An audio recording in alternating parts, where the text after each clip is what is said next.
Good morning students. Next topic है आपका corrosion. देखो क्या होता है कि कोरोजन में कि जो नेचर है, नेचर का एक रूल है कि जैसे आपने किसी एलिमेंट को निकाला नेचर से, जैसे आपने आयरन को निकाला अर्थ से और फिर उसकी बहुत सारी प्रोसेस से गुजार के आपने उसको मेटल को प्यूरीफाई कर लिया, आप उसको ओपन एटमॉस्फेयर में खुला छोड़ दोगे तो क्या होगा, नेचर उसको उसी रूप में ले जाने की कोशिश करेगा। ऐसे ही बाकी दूसरे एलिमेंट्स के लिए है। तो क्या होता है कि जो एटमॉस्फेयर में गैसेज हैं, जैसे बहुत सारी गैसेज हैं, हाइड्रोजन सल्फाइड है, ऑक्सीजन है, कार्बन डाइऑक्साइड है, और भी बहुत सारी गैसेज हैं, किसी के अमाउंट ज़्यादा है किसी की कम है। तो वो क्या करेंगी, मेटल के ऊपर अटैक करके धीरे धीरे उस मेटल को धीरे धीरे ख़राब कर देंगी। तो इसी को हम कोरोजन बोलते हैं, slowly eating of metal surface. Slowly, धीरे धीरे होगा ये काम, क्योंकि बहुत फास्ट नहीं होगा प्रोसेस, बहुत स्लो रिएक्शन होते हैं। कोरोजन एक तरह की केमिकल रिएक्शन है। ये भी corrosion is a type of chemical reaction जिसमें ऑक्सीडेशन और रिडक्शन होता है, जो कि आप पढ़ के आए हो रिडॉक्स रिएक्शन में, उसी की एक टाइप है। तो कोरोजन में क्या होगा, slowly eating of metal surface by the gases present in atmosphere is called as corrosion. तो एटमॉस्फेयर में जो गैसेज हैं धीरे धीरे मेटल को वो क्या करेंगी, ऑक्सीडाइज करेंगी और मेटल को धीरे धीरे खराब कर देंगी। उस टर्म को हम क्या बोलते हैं, कोरोजन बोलते हैं। जैसे एग्जाम्पल है blackening of silver. Blackening of silver, silver बेटा चांदी सभी को पता है, सिंबल क्या होगा, Ag। मेटल है, आपके पास सिल्वर है। सिल्वर अगर रिएक्शन करता है, एटमॉस्फेयर में गैस प्रेजेंट होती है हाइड्रोजन सल्फाइड, ये गैस सिल्वर के साथ रिएक्शन करके इसको सिल्वर सल्फाइड में बदल देती है और इसका कलर ब्लैक है। तो कुछ दिनों के लिए अगर आप ओपन एटमॉस्फेयर में सिल्वर को रखोगे तो देखोगे कि उसका कलर कैसा हो जाएगा, ब्लैक हो जाएगा, क्योंकि ये जो हाइड्रोजन सल्फाइड गैस है ये धीरे धीरे इस सिल्वर के ऊपर अटैक करके इसको धीरे धीरे खराब कर देगी। तो इस टर्म को हम कोरोजन ही बोलते हैं। नेक्स्ट एग्जाम्पल है जैसे ग्रीन कोटिंग डेवलप हो जाती है, green coating on copper. Copper जो कि रेडिश ब्राउन कलर का होता है, सिंबल क्या होगा कॉपर का, Cu है। एटमॉस्फेयर में ऑक्सीजन गैस है, CO2 है, वाटर वेपर्स हैं, ये सारे रिएक्ट करके एटमॉस्फेयर में ऑक्सीजन, CO2, वाटर वेपर्स ये सारे प्रेजेंट हैं। ये रिएक्ट करेंगे किसके साथ, कॉपर के साथ, और कॉपर के ऊपर ग्रीन कलर की कोटिंग डेवलप हो जाती है। बेसिक कॉपर कार्बोनेट है ये, basic copper carbonate and copper hydroxide. Colour कैसा होगा बेटा, ग्रीन कलर होगा। नाम क्या है इसका, copper carbonate copper hydroxide. Green colour develop हो जाएगा कॉपर के ऊपर। तो ये भी कोरोजन का एग्जाम्पल है। नेक्स्ट है एग्जाम्पल रस्टिंग ऑफ आयरन।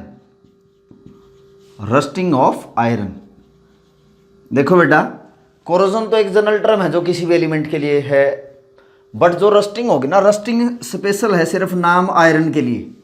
यानी कि जब आयरन कोरोडेड होगा, आयरन को कोरोजन होगी, तो उस टर्म को हम रस्टिंग बोलते हैं। नहीं तो हर एक एलिमेंट के लिए एक जनरल टर्म है कोरोजन।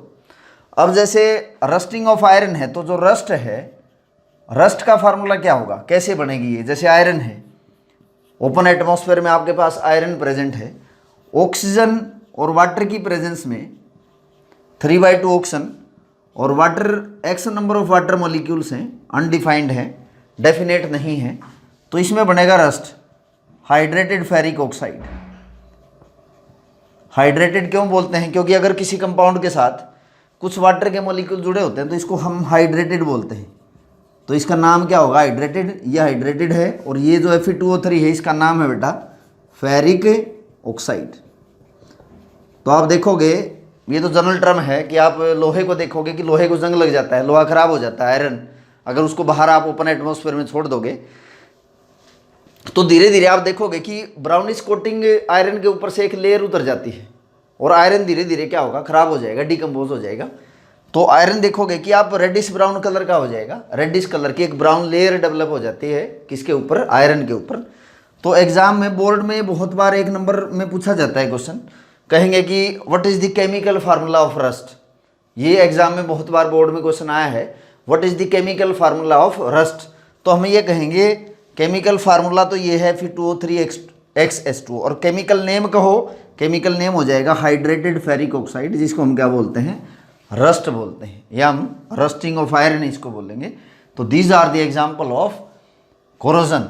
आयरन के लिए हम स्पेशल एक नाम देते हैं इसमें, रस्टिंग ऑफ आयरन, नहीं तो हर एक एलिमेंट के लिए एक जनरल टर्म यूज की जाती है, कोरोजन। नेक्स्ट टॉपिक है बेटा हमारा, लास्ट टॉपिक है ये आपके चैप्टर का, रेंसिडिटी, और बहुत इंपॉर्टेंट है, एग्जाम में इससे क्वेश्चन आते हैं कई बार, कोरोजन से भी और रेंसिडिटी से भी। अब रेंसिडिटी क्या होगी, देखो बहुत इजी है,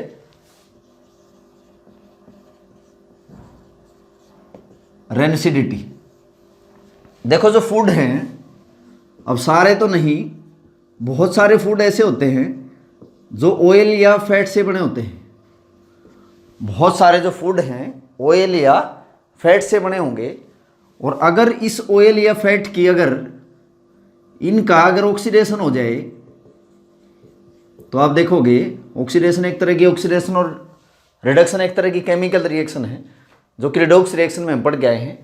फूड जो कि बना हो ऑयल या फैट से, तो ऑयल या फैट का अगर ऑक्सीडेशन हो जाएगा तो इस जो फूड है, फूड की टेस्ट और क्वालिटी तो बदल जाएंगी, स्मेल आएगी फूड से। तो फूड जो है उसकी टेस्ट या क्वालिटी बदल जाए जब वो फूड ऑयल या फैट से बना और उस ऑयल या फैट का ऑक्सीडेशन हो जाए। तो ऑयल और फैट जो कि फूड में प्रेजेंट है, अगर इनका ऑक्सीडेशन होता है तो इस फूड की टेस्ट और क्वालिटी बदल जाती है, इसको हम रेंसिडिटी बोलेंगे। तो अब आप इसको डिफाइन भी कर सकते हो, what is rancidity. Food which is made up of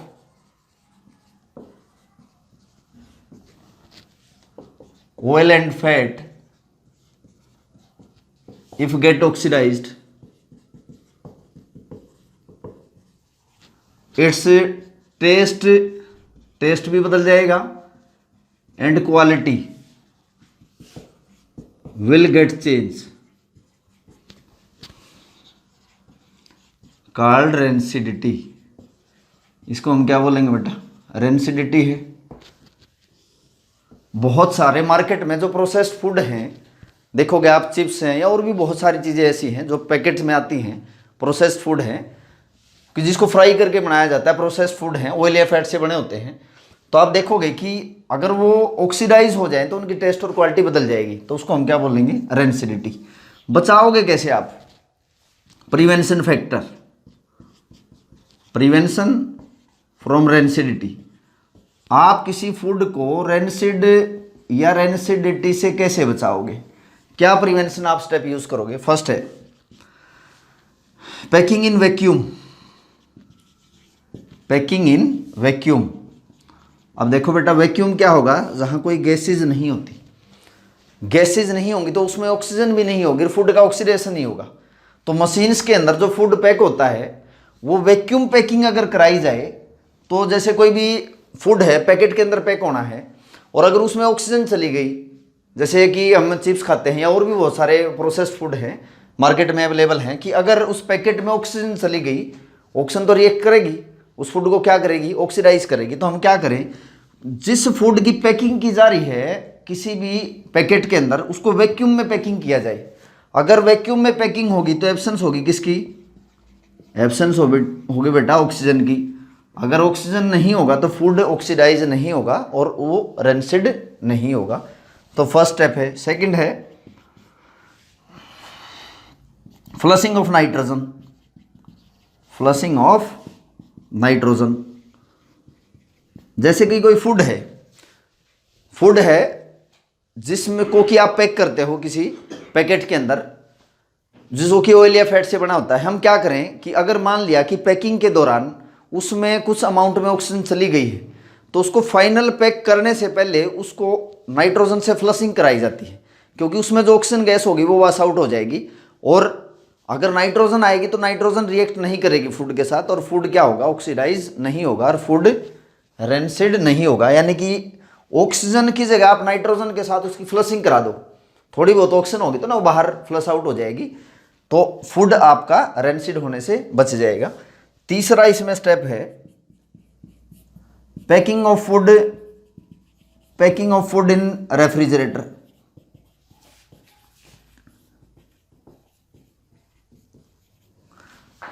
देखो बेटा, जो ऑक्सीडेशन प्रोसेस ये एक तरह की केमिकल रिएक्शन है, और टेम्परेचर अगर कम हो जाए ना तो केमिकल रिएक्शन की स्पीड कम हो जाती है।